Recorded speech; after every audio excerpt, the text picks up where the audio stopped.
Typical British summer's day. The car looks wet, sort of. I have dried it since actually. I got the air dryer thing all over it, but typical summer's day. I washed the car, coating on it, and then immediately it rained. In fact, I'll put some footage in to show you how bad it rained afterwards.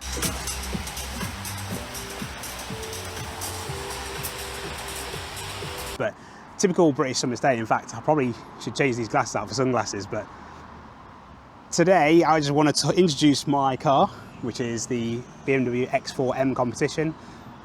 Everyone I've spoken to who's seen me with this car, who's kind of a car fan, has been like, well, why didn't you get the M3 Touring? Should have got the M3 Touring, blah, blah, blah. What I wanted to do today was basically talk about why I didn't get the M3 Touring. There's one major factor, which is probably a pretty obvious one. And, you know, if I think about things, should I have got the M3 Touring? Is it a better car, etc. overall? Maybe, but I quite like this. It's pretty cool. So let's talk about some good bits and bad bits. I'm not going to do the classic 5 and 5 or whatever, anything like that. But let's talk about the good bits, the not so good bits. We'll go over where this stands versus my previous cars as well. And then we're going to look at some potential things that we're going to do to it as well moving forward. So let's get into it. My first actual live real video that's not sim racing, and hopefully get used to this because my sim's out of action at the moment, so hopefully you enjoy this. So let's start off with the stuff that I like. First of all, I quite like having an SUV. I didn't think I would. For a long time, I was in the camp of everybody else, so you know, no one needs an SUV, just buy a Touring or buy an Estate or something like that. But actually, I drove a few SUVs recently, friends of and stuff like that, and I thought, well, I don't want to write it off. I probably still want an Estate, to be fair, if I want the practicality, which I did. Moving from my previous car, which was an M240i, the current gen M240i, which I'll flash up on screen now, I thought I want a bit more practicality, I want 4 doors, I want a bit more boot space, I want to be able to use it as a bit of like a utility car as well as enjoying it as well. And I was very much in the camp of Estate car, not a saloon because it has the same kind of limitations in some ways. It's certainly around boot space as a coupe, but 4 doors, bit more practicality. So I was like, yeah, do you know what? And I want to stick with the BMW. I really enjoyed my M240i. The infotainment and stuff like that was all great. The B58 engine was fantastic. Like, it was a really good car all round. Liked having 4-wheel drive, the idea of being able to drive abroad and take it skiing or something like that. Or like, I could go on, honestly. Really good. So I was like, okay, BMW, stick with that. 4-wheel drive, yeah, stick with that. And obviously the natural thing that you come up with is an M3 Touring. And that's what everybody said it should get. And it still says to this day afterwards. But as I was going around dealerships, looking into things and whatever, this popped up, and there's a few really key things about this that made the difference in why I decided to go with it. And like I said, I didn't want to write off an SUV after driving some recently. I quite like the height. I quite like being able to kind of look out, albeit I drove up next to a current gen Defender a few weeks ago, and I still had to look up at it, which was outrageous to me. So that thing must be absolutely massive. So it's not going to be the biggest, but certainly has got more practicality than my previous cars. Sticking with practicality as well, so boot space and height, and we'll do some shots of that in a second. Yes, I know the coupe sort of swoopy back of these cars versus like an X3 or something like that is nowhere near as practical, but it is still really good. I managed to get a sofa in it as well, which I actually measured the height of the boot and the opening, and I wouldn't have been able to get that in the M3. So there's a market for this and against the M3, but obviously there's so many things that's good about the M3 as well. What I will say as well is, as we walk around this, it catches the eyes of some people, almost like people that are in the know, which I really like, but flies under the radar, especially if I put it in comfort mode or efficiency or whatever it's called, and off the clouds. You can't slip by people and they won't really notice. The people that I've spotted that obviously get it have normally spotted the wheels first, or they've seen it from the back and they've seen the quad exhaust or something like that. That seems to be where it's most obviously kind of pointed out by people. So I quite like the contrast, it's pretty good. But like I say, for a lot of people, it seems to fly under the radar, which is good and bad. And I'll come on to the bad side of that in a second when we talk about some of the options that you can have with this car, because it's not as extensive and not as good as maybe some other cars in the BMW range. Can't talk about an M car without talking about kind of the pace and the speed of it. I know it's a heavy thing, it's just over 2 tons, so it's definitely heavier than the M3, it's definitely heavier than my M240i, but the 240i itself was, I know it's built on the chassis of the 4 Series, so it is pretty weighty. I mean, that was about 1750, I think, kilos. This is just over 2 tons. So it is a heavy thing. I know, therefore, it's going to be a bit slower than the M3, but I cannot argue with it. You have to kind of get up it in the rev range, and I think most people know that about the S58 engine, is you have to really put your foot down, get it high up in the rev range, and that's where its pace comes, which I had to learn to drive with that, because coming from the B58 in the 240i, that has quite a lot of low down punch, and this doesn't really. So when I was expecting it to feel rapid, or certainly faster than what I came from, it maybe didn't initially, but that's just learning how to drive it. Now I have learned how to drive it. The pace of it is absolutely infectious. I took it with a bunch of friends up to Blakey Ridge, which is, I think, where Top Gear films some of their car reviews and some of their faster shots and stuff. It was absolutely awesome. For a big old bus, like I said, I know it's not the biggest SUV out there, but for a big bus compared to the cars that my friends were driving as well, some have got hot hatches, some have got some quick saloons, one of them's got a Porsche as well, Cayman. So compared to them, you know, probably wouldn't handle as well, and I certainly wasn't able to push as much as I thought I maybe could. I was still learning the car. I only had it for a few weeks. It only just done its running in service by that point. So I was still learning the car, but it was able to keep up, and I absolutely loved it. The way this thing drives and handles is honestly brilliant for what it is. The other thing that I'll talk about while I'm sat down, and then I'll go and do some other shots of things in a second, and we'll look at some of the stuff in the interior, is it's now discontinued. So as far as I'm aware, the X4 is gone completely and not coming back, because the new X2 is basically this size. Now, for me, that's a bit of a shame, because all cars are getting bigger, as we all know, and I think most of us don't like that fact, but it's just the way it is. It just means that technically the next size down of this generation is now the same size as what this is, so this has no place anymore, and now you jump straight up to the X5 and X6 size after the X2. If you want a coupe, you have to go for the X6, so, or coupe SUV, you have to go for the X6. So that is a bit of a shame. The other major thing about this, and that's the X4 being discontinued, is the fact that they're not doing M Competition versions of X3 and X4s anymore, as far as I can tell. The top line X3 is the M50i, B58 engine, all that kind of good stuff. They're not doing full fat M versions anymore, which means that this, I think it's already pretty rare. I've never seen another one on the road. I've seen other models within, or other trim levels within the model. I've never seen another X4M Competition on the road. I'm sure there's plenty of them out there.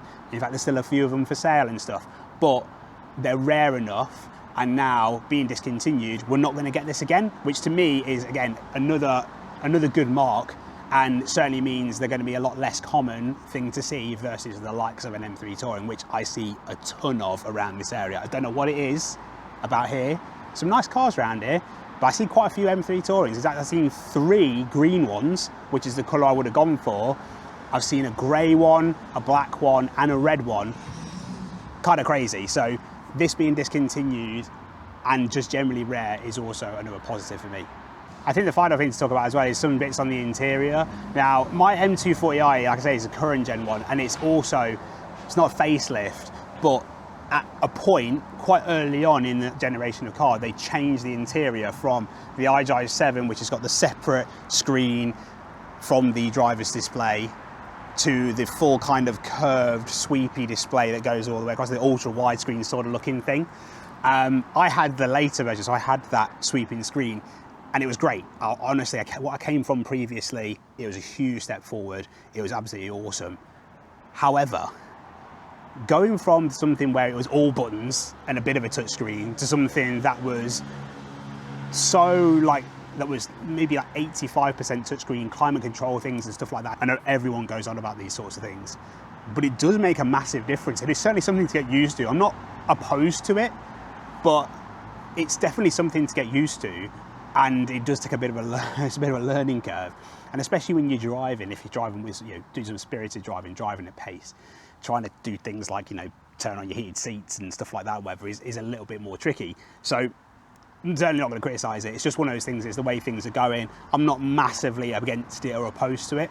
However, what I will say is this, because it's technically the last of the F generation of BMW cars, or the first G, depending on if you get an M competition version or not, it has that older display. So it has the separate screen from the driver screen, and the graphics are definitely worse, definitely not as nice to look at, definitely not quite as slick. But having some shortcut buttons and the classic BMW 1 to whatever it is, 1 to 9, 1 to 8, whatever it is, buttons across the middle. Still in my 2 Series, I still had the iDrive controller and some buttons down below. But just having those extra few things, the climate control things being separate, stuff like that, all the classic stuff that everyone goes on about. Like I say, I'm not opposed to things moving more screen orientated. I get it saves cost. I get it means you've got more functionality, customization, stuff like that, certainly. I do still prefer it this way. So what it means to me is actually having a bit of a step backwards from what I had in my previous car was actually quite nice. Everything else about the interior, it feels great, screwed together well, all that kind of stuff, the carbon inlays. This is an ultimate pack car, and I'll come on to some of the pros and cons of that sort of stuff. And the cons are maybe not something you'd anticipate, but it having all the carbon inlays and stuff like that is honestly is awesome. Does it look as slick? Definitely not. Is it easier to use? Definitely yes. That's everything that I find quite favourable about this car. Now let's get on to the stuff that I don't like so much. First of all, and everybody that's driven one of these cars, especially the pre-facelift version of these, will know, is the ride is rock hard. Compared to my 2 Series, compared to my Abarth before that, this thing has got a bone-shaking ride. And this is supposed to be better than the pre-LCI versions as well. So I dread to think what they're like. It is a tough ride, even in comfort, even in its softest damper settings, stuff like that and whatever. Also, one thing I'll say, which is kind of strange as well, which I maybe didn't expect, and maybe it's just one of those things about having an SUV, which I didn't pre-anticipate, is taking certain corners when there's a bit of, let's say, uneven surface, it has a tendency to do this round a little bit, like it doesn't quite settle itself so easily. Now that's in comfort mode. I haven't driven too much in the harder damper settings, but in comfort, it does have a bit of like unstableness, if that's even a word, as it kind of goes around a few corners where there is a little bit of an uneven surface. Generally though, it's hugs the road really, really well, especially for something so big. But yeah, just a bit of a strange one, and everyone knows about the ride being really, really firm. Obviously for passengers and stuff like that, it's even worse. So just something to note, in some angles, it looks a little bit awkward. Almost looks, in fact, actually, this angle here especially, it almost looks like it's not wide enough. Where the bottom of the bumper kind of tapers in, it makes it look like it's a bit narrow. Whereas if you stand it rear on and directly front on, it looks quite chunky, quite wide. Maybe at this angle, something like some spacers or something like that, maybe, could improve it. But yeah, certain angles, it just looks a little bit awkward. I know most people do not think these cars are particularly good looking, and I'll admit that myself. It's quite purposeful looking, but not the best looking car. But even things like the M3 and stuff, my 2 Series, I do think was quite a good looking car, but the M3 and stuff, they're all challenging looking, but they're quite aggressive, and I think we've come to appreciate it. Similar sort of thing with this, really.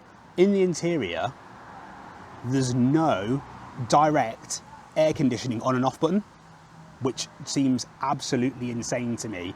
There are ways of doing it, and you have to go through some menus and cycle through some menus to turn the aircon on and off. There's an aircon menu shortcut button. There's a max aircon button, so I guess technically that does turn the aircon on.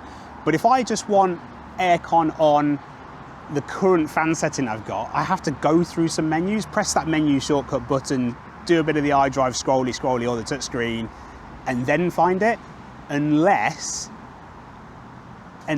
one of those shortcut buttons can be mapped to turn the AC on and off, which I'll need to check. In fact, if that is the case, I'll do it right now in the video and you'll see it, but I've not seen anybody else on forums or anything mention that before.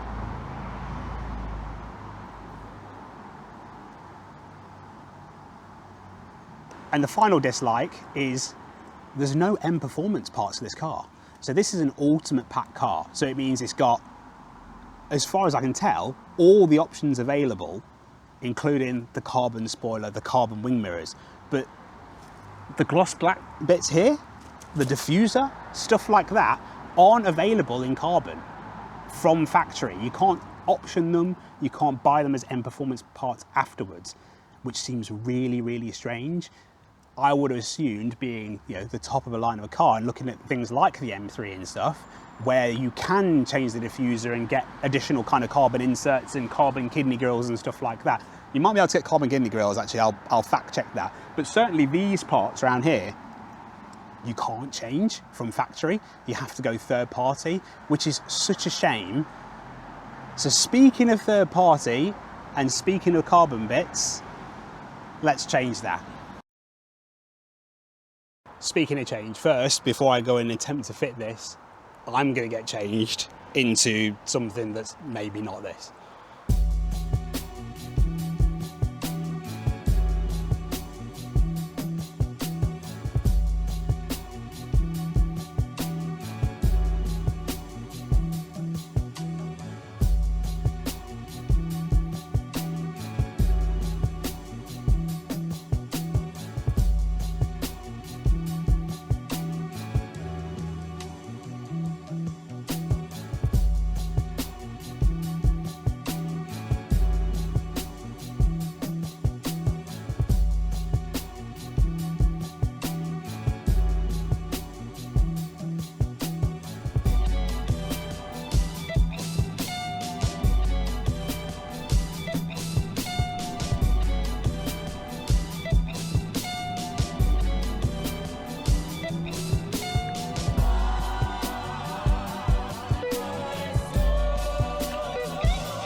So here's the finished article. First modification on the X4M. Do you know what? For me, this looks very much OEM plus, and I'd loved it if something like this was available from factory to begin with. Shame it isn't. Like I said a little bit earlier in the video, no M performance parts for these cars, which feels like a bit of a shame for me. Be nice to be able to have things like the little X4 side vent just there, which is I think a fake vent in carbon, and a few other bits and bobs like these gloss back things, all the things I mentioned earlier in the video. But that's the first bit, which I think looks brilliant. Really, really happy with that. I've seen some really aggressive diffusers, but I really wanted something that fitted with the OEM mounting points and maybe a bit of tape and nothing more, and that seems to have ticked that box, so happy days. I had to switch into shorts, it was far too hot after fitting that splitter. I think the final thing, and what everyone's expecting, and the final reason why I went for this over something like an M3 Touring, is price. When you factor in dealer contributions, this is far, far cheaper than an M3 Competition. So dealer contributions, I'm assuming because they're clearing them out, are having a huge impact on the overall price of these. The sticker price is quite high for these. But when you factor that in, it's kind of a no-brainer. It's 95% of the way there. The way it drives is brilliant, you know, for an SUV. Yeah, I've already talked about the ride being a bit hard and stuff like that, but overall, 95% of the way there. I'm really, really happy with it. And first modifications in the books. The next thing is to do something about these very dirty alloys, because there's no point cleaning them, because we're going to be changing them. We're going to be changing them to look quite different, keeping the same alloys, but fresh new coat of paint or powder coat, yet to be decided. Probably the latter, to be fair. That split is looking really, really good, really OEM plus. Really happy with that. So yeah, that's the finished article on the front for now. Get these alloys sorted next, and that'll be the next video. Catch you in the next one.